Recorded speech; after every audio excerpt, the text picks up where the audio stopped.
ছেলের বয়সী বাচ্চার বয়সী একটা ছেলের সাথে সে ছেলেটাকে কিভাবে বিয়ের প্রস্তাব দেয়, কিভাবে বিয়ে করতে চায় আমি জানি না। হ্যাঁ, কোনো বৈবাহিক সম্পর্ক নেই এবং আমার মক্কেল আমাকে যেটা ক্লিয়ার করেছে যে উনি কিন্তু লায়লাকে কোনো ধরনের কমিটমেন্ট কখনো দেয়নি। যেটা ধারণা সেটা হচ্ছে মামুনকে আপোষে কাছে রাখার জন্য বা মামুন ওনার সাথে আপোষ করবে ওই চিন্তা ভাবনা থেকেই মানে মনে হচ্ছে লায়লা মামলাটা করেছে এবং কন্টিনিউ করছে। এবং আমার মামলাটি এখন বিচারাধীন আছে। আমরা মামুন সাহেবকে উপস্থিত করেছিলাম আদালতে, আমরা ওনার ডিফেন্স কেস উপস্থাপন করেছি। আদালত সন্তুষ্ট হয়ে মামুন সাহেবের মামলাটা ওনাকে জামিনে মঞ্জুর করেছে। যদি খুবই আইনগতভাবে বলতে হয় তাহলে বলবো মামলাটি একদম মিথ্যা, বানোয়াট, কাল্পনিক কল্পকাহিনী সাজিয়ে মামলাটা করা হয়েছে। যেটা হয়েছে সেটাকে অতিরঞ্জিত করে বলা হয়েছে, যা হয়নি তাও বলা হয়েছে, এটাই।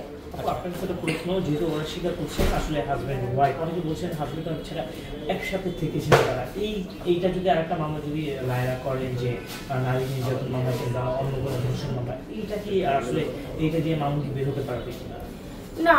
এখন আর নারী নির্যাতন মামলা করার কারণ ওনাদের কোনো বৈবাহিক সম্পর্ক নেই। আপনারা জানেন ওনাদের কোনো বৈবাহিক সম্পর্ক নেই। আমি আমার মক্কেলের সাথে কথা বলে যেটা জানতে পেরেছি তাদের একটা ব্যবসায়িক লেনদেন আছে, তারা ব্যবসায়িক কাজে একসাথে কন্টেন্ট মেক করতো, যার কারণে তাদের একসাথে চলাফেরা, একসাথে খাওয়া দাওয়া, যাই হোক এক্সেট্রা এক্সেট্রা।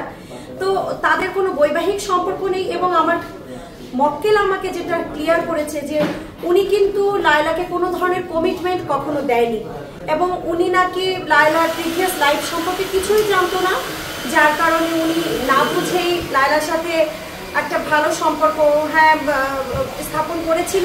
পরবর্তীতে যখন জানতে পেরেছে যে লায়লার ওই ধরনের প্রিভিয়াস একটা লাইফ স্টোরি আছে, তখন নাকি মামুন লায়লাকে অ্যাভয়েড করা শুরু করলো। এবং আমার যেটা ধারণা সেটা হচ্ছে মামুনকে আপোষে কাছে রাখার জন্য বা মামুন ওনার সাথে আপোষ করবে ওই চিন্তা ভাবনা থেকেই মানে মনে হচ্ছে লায়লা মামলাটা করেছে এবং কন্টিনিউ করছে। এবং আমরা আমার মক্কেলের সাথে কথা বলে যেটা জানতে পারলাম, লায়লা তাকে আপোষের জন্য বারবারই বলছে এবং বারবারই তাকে শর্ত দিচ্ছে, তুমি আমার সাথে আবার আগের মতো সম্পর্ক স্থাপন করো, আমার সাথে আবার কাজ করো, আমার সাথে আবার ভালো সম্পর্ক রাখো, আমি মামলা তুলে নেব। এবং সবচেয়ে মজার একটা তথ্য আপনাদেরকে দেই, আমার মক্কেল মামুন সাহেব কিন্তু জানতেনই না এই মামলার কি পরিস্থিতি। তিনি কখনোই আদালতে হাজির হননি। কারণ কি, লায়লা তাকে বলেছে তিনি মামলাটি তুলে নিয়েছেন এবং বলেছেন যখন আমাদের আপোষ হয়ে গেছে মামলাটি তুলে নিয়েছি, কিন্তু সম্পূর্ণ মিথ্যা একটা কথা তখন বলেছে। আসলে মামলাটি তুলে নেয়নি, উনি কিন্তু হাজির হয়েছে আদালতে, যেটা মামুন সাহেব জানতেন না। তো উনি জানার পরে গ্রেপ্তারি পরোয়ানা যখন ইস্যু হলো তখন উনি মামলাটি সম্পর্কে জানতে পারেন। আমি যতটুকু জানি যে 30 তারিখে যেটা গ্রেপ্তারি পরোয়ানা, তার আগে নাকি মামুনকে নিয়ে এবং দুইজন তার বন্ধু নিয়ে এই মামলার বিষয়ে নাকি লয়ারের সঙ্গে নিয়ে বসেছিল, লায়লা বলেছে। আমাকে যখন অ্যাপয়েন্ট করলেন উনি মামুন, তখন আমাকে বলা হয়েছে আপু মামলা সম্পর্কে একটু খোঁজ খবর নেন, আমার মনে হচ্ছে লায়লার এই মামলাটা আসলে আমাকে যে ধরনের তথ্য দিয়েছে যে মামলা তুলে নিয়েছি আসলে সেরকম না। উনি মামুন সাহেব আসলে ইন্টেলিজেন্ট। আমি বলবো একটা বিষয়, উনি বুঝতে পেরেছিলেন, আজ করতে পেরেছিলেন যে আপু আমি তোর সাথে সম্পর্ক কন্টিনিউ করছি না, ও মনে হয় ওই জন্য আবার মামলাটি নিয়ে আবার ঘাটাঘাটি শুরু করেছে বা আবার ওটাকে আবার রিওপেন করছে, এরকম কিছু। আপু একটু খোঁজ নেন। তো আমি খোঁজ নিয়ে যখন একদম খোঁজ নিলাম, একদম ধার প্রান্তে খোঁজ নিলাম, একদম শেষ দিন আমি জানতে পারলাম যে ওয়ারেন্ট ইস্যু হয়েছে এবং আপনারাও বিভিন্ন চ্যানেলে নিউজ ফিডে দেখেছেন। তারপর আমরা তাকে জামিন করেছি। যখন তাকে মেরেছে পরের দিন সে ব্রিফিং করেছিল, প্রেস ব্রিফিং, কিন্তু তখন সে দেখা গেছে তার চোখ খোলা, এদিক থেকে তার হাতটা জায়গায় দাগ ছিল এবং ফাটা ফুটা ছিল। কিন্তু সামান্য ওষুধ আসলে কিভাবে এটা ঠিক হয়, যেহেতু আপনারা দেখেছিলেন ওষুধ দেখা যে নর্মাল ওষুধ দেখাইছে।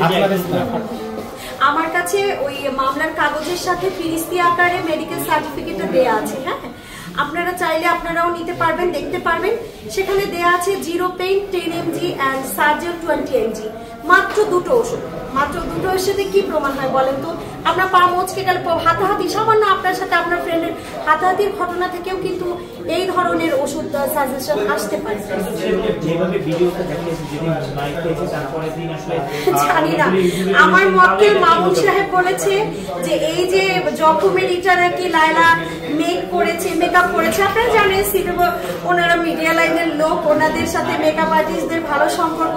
এই ব্যাপারে মনে হয় মাকসুদ ভাই ভালো বলতে পারবেন, মেকআপ কিরকম মেকআপ করলে ওরকম জখমের মেকআপ হতে পারে, কিরকম মেকআপ করলে ওরকম হতে পারে। কেন আমরা দেখি না, আমরা তো সিনেমা নাটকেও দেখি, তাই না? মক্কেল আমাকে বলেছে যদি উনি একজন মেয়ে, হ্যাঁ মেয়েদের প্রতি সবসময় আমি সিম্প্যাথেটিক, আমি কিন্তু মানবাধিকার নিয়ে কাজ করি, নারী অধিকার শিশু অধিকার নিয়েও কাজ করি, হ্যাঁ। তো মেয়েদের প্রতি আমি সম্পূর্ণভাবে একটু একপাক্ষিক বলতে পারেন। তারপরেও আপনার প্রশ্ন আসতে পারে কেন একজন মেয়ের বিপক্ষে গিয়ে আপনি মামুনের পক্ষে কেন মামলা লড়ছেন? আপনার প্রশ্নটা আমিই করে দিলাম। সেটা হচ্ছে কি জানেন, আমি না মামুন সাহেবের ফ্যামিলি, মামুন সাহেব সম্পর্কে সবকিছু যখন জানতে পেরেছি, আমার ওনার জন্য সত্যি করুণা হলো, একদম আমার করুণা হলো। আমার মনে হয়েছে ভদ্রমহিলা আসলে মানসিকভাবে কোনোভাবে অসুস্থ কিনা আমি জানি না, মানসিকভাবে অসুস্থ হলে হতে পারে এরকম একটা ঘটনা যে ছেলের বয়সী, বাচ্চার বয়সী একটা ছেলের সাথে সে ছেলেটাকে কিভাবে বিয়ের প্রস্তাব দেয়, কিভাবে বিয়ে করতে চায় আমি জানি না। হ্যাঁ মানে ওনার পক্ষ থেকে যখন এই প্রস্তাবগুলো আসে আমি তখন তাকে মানসিকভাবে আমি তাকে ভারসাম্যহীন মনে করছি।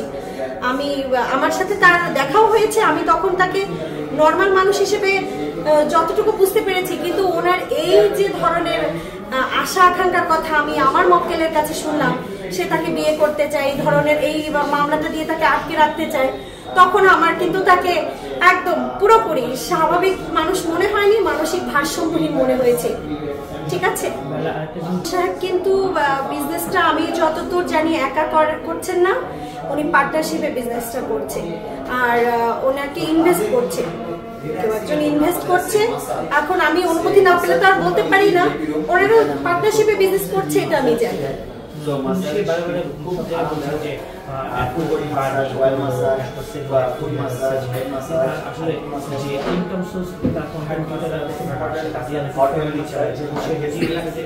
আসলে কন্টেন্ট ক্রিয়েট করলে অ্যাকচুয়ালি কিরকম ইনকাম হয় সত্যি বলতে আমি সেটা জানি না, যেহেতু আমি এই প্রফেশনটার সাথে কোনোভাবেও জড়িত না, আমি জানি না যে কন্টেন্ট ক্রিয়েট করলে কি ধরনের ইনকাম হয়। তবে আমি শুনেছি ওনার এই বিজনেসটা উনি একজনের সাথে পার্টনারশিপে দিয়েছে, মাসুদ খানের সাথে পার্টনারশিপে। হ্যাঁ হ্যাঁ হ্যাঁ সেটাই শুনেছি, আমার মক্কেল আমাকে তাই বলেছে।